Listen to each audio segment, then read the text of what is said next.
제가 처음에 이제 고등학교 1학년에 입학을 했을 때 저희 학교에서는 레전드 페스티벌이라는 어떠한 그런 시간이 있었는데요. 이제 고등학교 2학년 아니면 3학년 선배들 중에서 현재 학업적으로 우수한 성과를 내고 계신 선배님들이 앞으로 오셔가지고 각자 포인트로 말씀하고 싶으신 강좌를 이제 여시면은 저희가 선택을 해서 그 강좌를 들으러 가는 그런 창퇴 시간이 있었습니다. 그때 저는 이제 이과 아마 1등이셨던 것 같은데 그 선배님께서 말씀하시는 공부 방법을 들으러 갔었는데 그때 굉장히 인상 깊었던 부분이 지금 너가 살고 있는 이 시간에서 너가 무엇을 하고 있는지 너는 알고 있냐는 말씀이었던 것 같습니다. 조금 난해할 수 있는데 풀어서 이야기를 해보자면 생각보다 지금 제가 무엇을 하면서 살고 있는지를 인지하지 못할 때가 많은 것 같더라고요. 그래서 활동을 하라고 하면 활동을 하고 공부하라고 하면 공부를 하고 학원 가라고 하면 학원에 가고 그렇게 살다 보면은 내가 지금 어떤 걸 공부하고 있고 무엇을 진행하고 있으며 어떤 걸 진행할 예정인지를 잊기 쉬울 것이라고 말씀하셨습니다.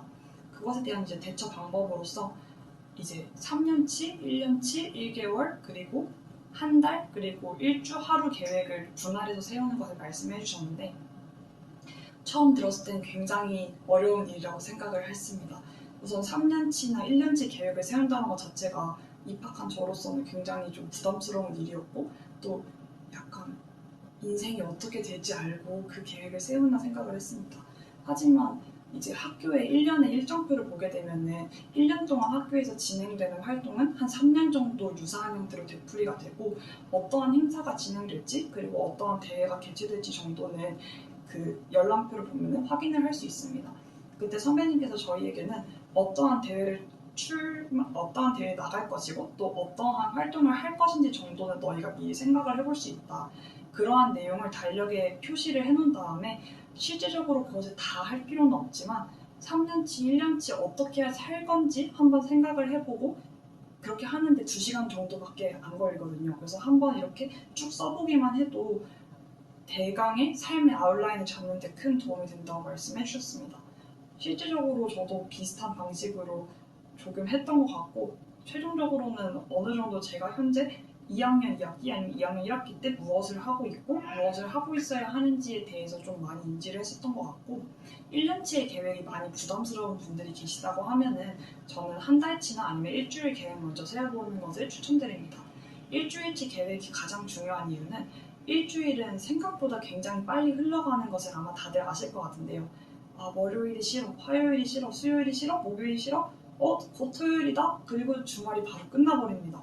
이것이 고등학교 가면 바뀔 수 있을 거라 생각을 하실 수 있는데 솔직히 고등학교 가도 마음은 똑같거든요. 그렇기 때문에 일주일치를 그냥 허비하여 보내지 않기 위해서 가장 중요한 것이 일주일치의 계획을 그 전주 이제 일요일 저녁에 많이 세웠던 것 같은데 일요일 저녁에 세워본 다음에 그 계획을 월, 화, 수, 목, 금, 토, 일로 분할해서 세워보고서는 실제 이제 그날 가서는 또 그날 이제 생기는 또 이벤트나 아니면 과제가 달라질 수 있으니까 그날의 플래너를 또 그날 써서 내가 현재 월요일에 계획하기로 했던 것을 잘 수행하고 있는지 아니면 월요일에 할 내용이 밀렸다면은 이것을 화요일이나 수요일 아니면 토요일에 언제 보강할지 정도를 예상하면서 가는 것이 공부할 때 굉장히 효율적이었던 것 같습니다.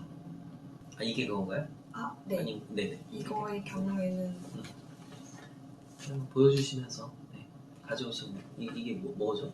이것의 경우에는 이제 주간 계획 학습서 그런 것이라 볼 수 있는데 언제 몇 학년 때 겁니까? 이것은 사실 제가 수능 공부를 한 번 더 하면서 고등학교 졸업 이후에 작성한 플래너였는데요. 네, 하고 싶은 이야기가 제가 고등학교 때까지 주간 플래너를 쓴다고 이야기를 했지만 실질적으로는 또 이제 여러 가지 일정에 부딪히게 되면은 그냥 일정 자체가 어그러지는 경우가 너무 많아서 저는 또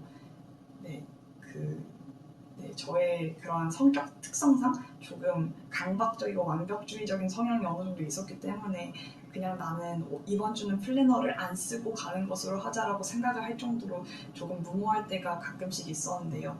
제가 이제 수능 공부를 한 번 더 하게 될 때에서 봤을 때는 공부 자체를 조금 이제 좀 진득하게 할 수 있었기 때문에 이제 국어, 수학, 영어 그리고 과탐에선 제가 생원이랑 이제 화원을 선택을 했기 때문에 각 과목별로 제가 일주일치 계획을 어떤 선생님 특강 숙제 그리고 어떤 모의고사 풀기 수학에서는 뭐 어떤 이제 케이스가 아마 모의고사였던 것 같은데 모의고사 막 6회 정리하고 어떤 거 복습하고 그다음에 이런 식으로 이제 쓰는데 여기서 이제 중요한 것이 국어, 수학, 영어, 생원, 과탐 이 모든 것이 되게 다 열심히 하고 다 엄청 많이 해야 된다고 생각을 하실 수 있는데 여기서 아마 그 가지수만 보셔도 느낌이 오시는 게 영어의 가지수는 조금 적고 수학은 조금 많고 그리고 그 다음이 이제 과탐이랑 국어인 걸 봤을 때 보통 성적이 좀 보이는 경우가 많습니다.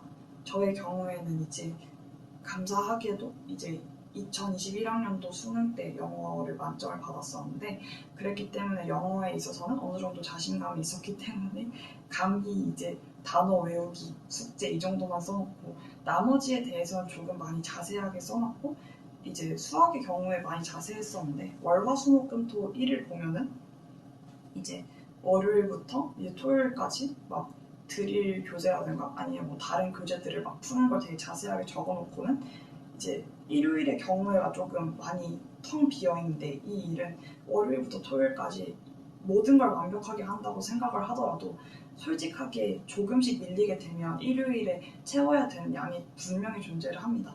이때 정말 시간 관리에 이제 특출난 친구들은 난 하나도 밀리지 않고 한 문제도 밀리지 않고 토요일까지 다 끝내고 일요일 계획도 하겠어 하는 친구들도 주위에는 있었던 것 같은데요. 저의 경우에는 또 완벽주의 성향이 심했기 때문에 월요일부터 토요일까지 최대한 노력을 하고서도 안 되는 부분은 일요일에 보강을 한다는 생각으로 조금 마음을 편하게 가지려고 노력했던 것 같습니다. 되게 양식이 좋은데 이 양식이 뭐 누가 제공해 준 것 같긴 한데 뭐 일반 어디서 쓴 양식인가 봐요? 아, 네. 작년에 제가 수능 준비를 할 때에는 이제 수능 공부를 조금 이제 고3 때는 많이 제대로 하지 못했다고 생각해서 제대로 공부를 하려면은 역시 세상과 조금 단절된 곳으로 가야겠다 싶어서 많이 단절. 네, 그래서 네, 그 학원 이름은 종합학원 네, 말씀드릴 수 네네. 없지만 네. 기숙학원을 이제 입소를 하게 되었었는데 거기서 쓰던 네. 양식인가 보군요. 맞습니다.